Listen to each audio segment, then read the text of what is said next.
So hello guys, চলে এসেছি আমরা নতুন একটা ভিডিও নিয়ে। তো আজকের ভিডিওতে আজ আমরা শিখব যে মিনিটস অফ মিটিং কিভাবে লিখতে হয়।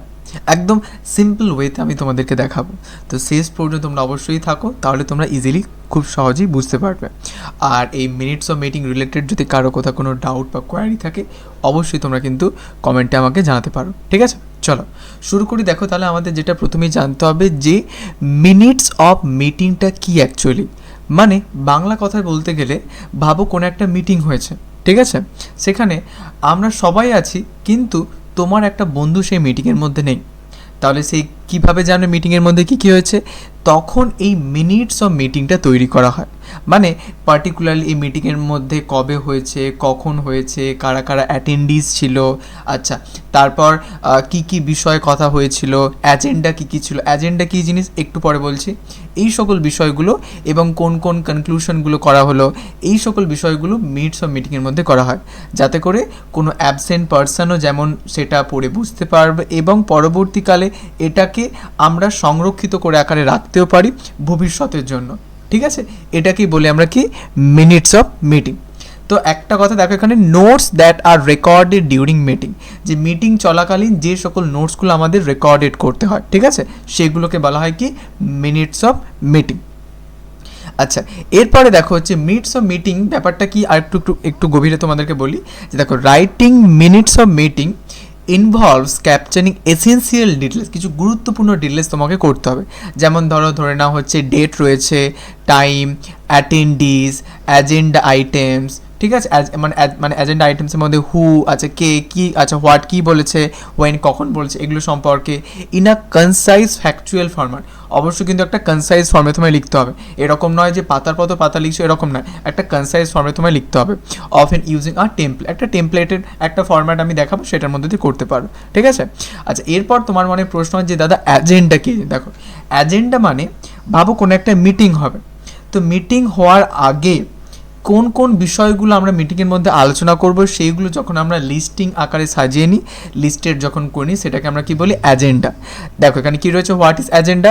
An agenda in the minutes of a meeting is a structured pre planned list, একটা স্ট্রাকচার্ড এবং প্রি প্ল্যান্ড মানে আমরা আগে থেকে প্রি প্ল্যান করে থাকি list of topics, goals and activities intended for discussion, এবং ডিসকাশনের জন্য এগুলো অ্যাকচুয়ালি করা হয়, ঠিক আছে?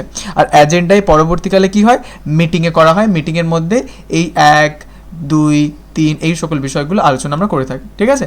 এইগুলোকে বলে আমরা অ্যাজেন্ডাস, ওকে? আচ্ছা, এরপরে দেখো কিছু কি পয়েন্টসগুলো সম্পর্কে তোমাদের মনে রাখতে হবে। কি পয়েন্টসগুলো যেমন দেখো রয়েছে, first meeting's date and time. আচ্ছা, যেদিন তোমাদের পরীক্ষা হবে সেদিনের ডেট এবং সেদিনের টাইমটা তোমরা অ্যাকচুয়ালি দিতে পারো। তারপরে হচ্ছে next list of attendees, list of attendees মানে কারা কারা অ্যাটেন্ডেন্স ছিল তাদের সম্পর্কে তাদের নামগুলো জাস্ট লিখতে হবে। তারপরে summary of the topics discussed, এবং কোন কোন বিষয়গুলো ডিসকাস হয়েছে সেটা একটা জাস্ট সামারি। তারপরে ডিসিশন মেড মানে কোন কোন বিষয়গুলো ডিসিশন নেওয়া হলো সেগুলো। তারপর অ্যাকশন আইটেমস অ্যাসাইন, কোন কোন অ্যাকশনগুলো অ্যাসাইন হলো, এবং তারপরে the time of adjournment, okay? Actually এটা বলতে অ্যাডর্জেনমেন্ট বলতে অ্যাকচুয়ালি যেটা বোঝানো হচ্ছে যে পরবর্তীকালে আপকামিং যে মিটিং, সেই মিটিংটা কবে হবে সেটা টাইম এবং ডেট সম্পর্কে এখানে বলা হচ্ছে, ঠিক আছে? আচ্ছা বেশ, এরপরে এখানে একটা বেসিক স্ট্রাকচার আমি দিয়েছি, দেখো হচ্ছে মিনিটস অফ মিটিংয়ের। আমি একটা এক্সাম্পলও দেখাবো। নেম অফ দ্য অর্গানাইজেশন এদিকে সাইডে, তারপরে প্রথমে আগে হেডিংয়ে লিখবে কি মিনিটস অফ মিটিং। আমি দেখাচ্ছি না, এই যে যেমন এটা দেখতে পাচ্ছ, তাহলে প্রথমে আমি কি করলাম দেখো, আগে গোটাটা আমি তোমাদেরকে একটু দেখিয়ে দিই। এই যে গোটাটা দেখতে পাচ্ছ, এই একটা পেজের মধ্যে এটা করতে হবে, ঠিক আছে? তো দেখো হচ্ছে মিনিটস অফ মিটিংটাকে আমি মাঝখানে লিখলাম প্রথমে, তারপরে কি করলাম, তারপরে হচ্ছে অর্গানাইজেশন নেম দিলাম, যেমন ভাবো XYZ কর্পোরেশন।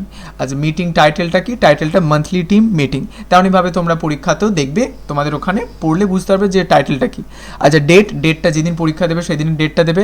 টাইমটা এমন দেবে না যেটা একদম মানে হবে না, এরকম একটা নয়, এরকম একটা নর্মাল টাইমে দেবে, ঠিক আছে? 10টা থেকে 11:30।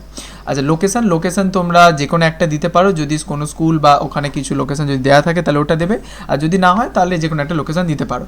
আচ্ছা, এবার অ্যাটেন্ডিসের মধ্যে দেখো এখানে কারা কারা আছে।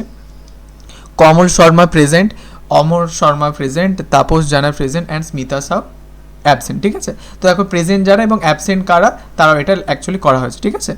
আচ্ছা, এরপরে দেখো অ্যাজেন্ডা রিভিউ। অ্যাজেন্ডা রিভিউ বলতে অ্যাজেন্ডাটা কি সেগুলো সম্পর্কে জাস্ট রিভিউ করা হলো যে এই সকল বিষয়গুলো আমাদের করতে হবে, এটা একটু করবে। The agenda including team updates, project status and upcoming events was presented. এটা তো একটা নর্মাল আমি করেছি। তেমনইভাবে তোমরা অ্যাজেন্ডা রিভিউতে যেটা তোমার পার্টিকুলারলি টপিকে থাকবে সেরকম অনুসারেই করবে। আচ্ছা, এবার ডিসকাশন পয়েন্টস দেখো। ডিসকাশন পয়েন্টসের আকারে ফার্স্ট টিম আপডেটস। এখানে যেমন একটা টিম নিয়ে অ্যাকচুয়ালি এখানে ডিসকাস করা হচ্ছে, যার মধ্যে সেলস রয়েছে, exceeded quarterly targets, marketing launch new campaign, positive initial response, development completed phase 1 of project Alpha, তারপরে project status, project deadline extended by 1 week, issues with software update resolve, okay actually resolved. তারপরে action item Sourav Das to prepare question মানে Q1 sales report by January 20, Amar Sharma to coordinate marketing feedback session on December 25, all team members to review project alpha documentation by January 18। হয়ে গেল। এবার announcement বলতে লাস্টে কী কী হলো, যে কোন কোন বিষয়গুলো হবে, ঠিক আছে, সেগুলো সম্পর্কে, যেমন company wide retreat schedule for February 10 to 12 আর employee recognition ceremony on January 13। আচ্ছা, এবার নেক্সট মিটিং ডে যে কোনো একটা তোমরা দিয়ে দেবে। অ্যাডজমেন্ট যেটা রয়েছে দেখো তোমার রয়েছে the meeting was অ্যাডজন্ড at 11:30 AM, ঠিক আছে। আর এখানে লাস্টে অবশ্যই এদিকে ডান দিকে করবে প্রিপেয়ার্ড বাই, কার দ্বারা প্রিপেয়ার্ড হচ্ছে, প্রিপেয়ার্ড বাই নিজের নাম লিখবে আর সেক্রেটারি সিগনেচার দেবে, ঠিক আছে, মানে একটা ব্যাকেটে সেক্রেটারি সিগনেচার, ঠিক আছে। ডেট আর November 15, 2023 এটা করা আছে। এটা তোমরা যেই দিন করছো সেই দিনে করবে। আচ্ছা, এখানে অ্যাটেন্ডিসে এখানে যেমন আমি কমল শর্মা দিয়েছি, তেমনইভাবে তোমরা তোমাদের নিজেদের নামটা দেবে, ঠিক আছে, কারণ তুমি যদি সেখানে অংশগ্রহণ না হয়ে থাকো তাহলে তুমি কীভাবে মিনিটস অফ মিটিংটা করলে। তো অবশ্যই কিন্তু এখানে তোমার নামটা দেবে, আর লাস্টে তুমি যে প্রিপেয়ার করছো সেখানেও কিন্তু তোমার নামটা অবশ্যই দেবে, ঠিক আছে। এটা হচ্ছে একটা বেসিক স্ট্রাকচার। তো এটা আমি টেলিগ্রামে আপলোড করে দিচ্ছি, তোমরা যারা টেলিগ্রামে জয়েন হয়নি সেখানে গিয়ে জয়েন হয়ে যেয়ে তোমরা কালেক্ট করে নিতে পারো, ঠিক আছে। তো এইভাবে তোমরা কিন্তু একটু খেয়ালগুলো মনে রাখবে। আমি দুটো পিডিএফ তোমাদের আমি দিয়ে দিচ্ছি, ওকে, ঠিক আছে, থ্যাংক ইউ সো মাচ।